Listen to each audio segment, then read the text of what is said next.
Good morning, good evening, whoever you are, wherever you are, whatever you might be doing. We wish to welcome you to the Silverlight Show. The Silverlight shines to illuminate that which lies hidden in darkness. For those of you joining me today, Silverlight has not lost his mind. This is an actual cleansing soap that my significant other gets in from overseas. Kind of has a double entendre to it. First of all, to reflect the fact of how we're all having to take care of ourselves and wash our hands and make sure everything's clean.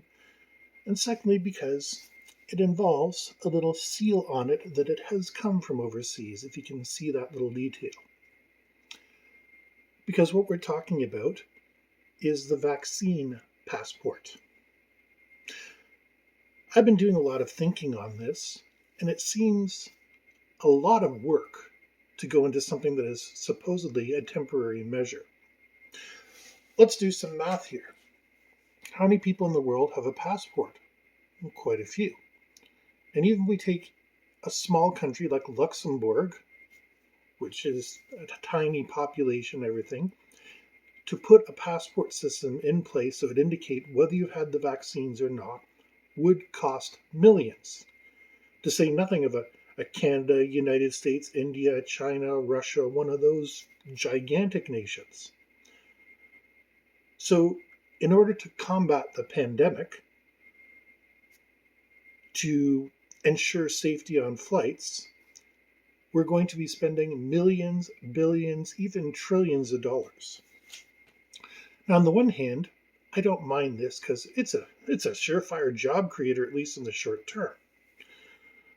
But it doesn't make sense to spend that much money to put on your passport whether you've had one particular vaccine or not. Now, first of all, I feel I have to add two disclaimers. The Silverlight Show officially is neutral on vaccines. It's your choice whether you get it or you don't. This jury is out.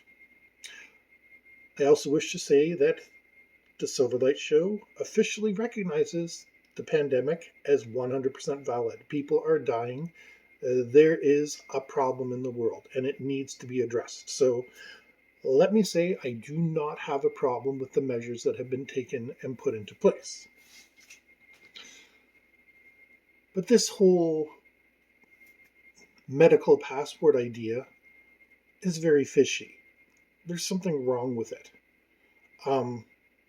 I had an interesting conversation on one of the forums on Facebook, A View from Space, with a gentleman I will just simply use his initials, SW. Shout out to you if you're listening to this. And we were talking about the passport, and I suggested, what if this is being put into place because they're either anticipating something else or they know something else is coming? For immigrants to come to Canada or the United States, they do have to demonstrate they're up to date with all their immunizations, with, all their checkups, all that sort of things, for them to get their green card, for them to get their permanent residency, etc. But now we're going to the next step, and it is a logical step. Because you don't want tourists coming across the border. We got some crazy stuff out there, like the Zika, Ebola, all sorts of crazy stuff that's one or two mutations away from going berserk. Just like we experienced in 2020 and 2021. And we'll be feeling the ramifications for years to come. So, this umpteen billions of dollars is going to be dumped into the software, which deeply worries me, because not long ago, my province decided that they were going to put into place a unified medical system.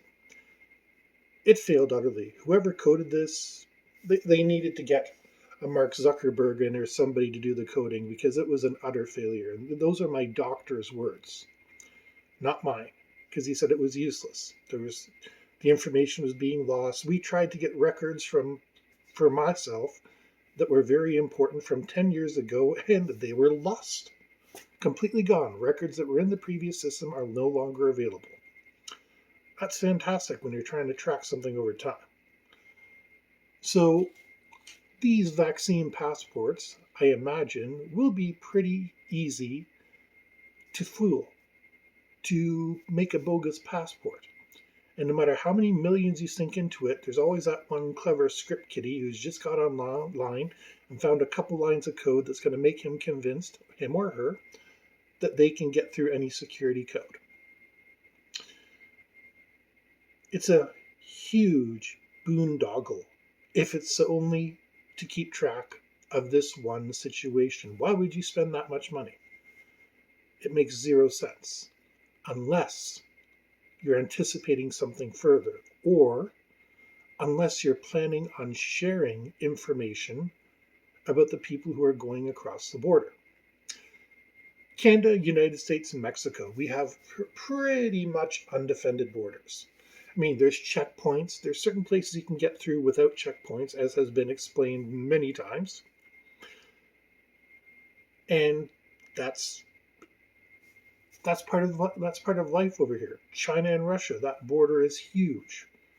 China and India, it's a huge border that people can go back and forth across. And I'm sure they have just as many weak points in their borders as we do. And these are nations that are hostile towards each other. But over here in the good old-fashioned North America, Canada, United States, and Mexico, people will be going through the border with ease once again. Not that they haven't been. I'm sure everybody on Lake Ontario with a big enough boat has been going to the United States and vice versa whenever they bloody well felt like it. And kudos to them. They're using a privilege that most of us don't have. But back to the topic at hand. These medical passports are just fishy to me. And it introduces an interesting precedent. Like I said, day trippers. They're used to popping across the border, going for lunch down the United States, maybe picking up fuel, which is cheaper, and it's very difficult to trace fuel. Cigarettes, which is cheaper. Alcohol, which is cheaper. Whether they declare the duty on it or not, it's a cheap trip for them. And it gets them to go down to see the various sites in the United States.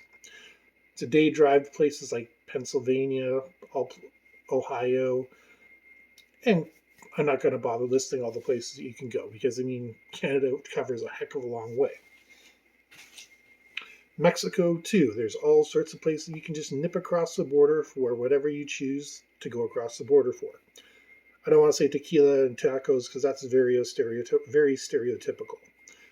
But so we have, on one continent, two major weak points that can easily be exploited. And best of all, you can take yourself across the border and pick a flight from across the border to go somewhere else. So maybe you are barred from entering a country, but they're not expecting you to come from the United States, to come from Mexico, whatever your situation might be. So that's where it comes back to. These vaccine passports are the start of a new kind of control. Now, keep your liberty horses in the barn. I'm not going to sit here and bang the gong of liberty, freedom, or death and all that nonsense. As much as I admire freedom and liberty, that's not what this is about. The point is, like I said, they're going to spend millions of dollars to print something so simple as a single certificate. It's something that they already have in place for immigration. You would think they would just be able to copy and paste the system over, maybe add in a few variables, and bing, bang, boom, you're done. But no, this is the Internet of Things.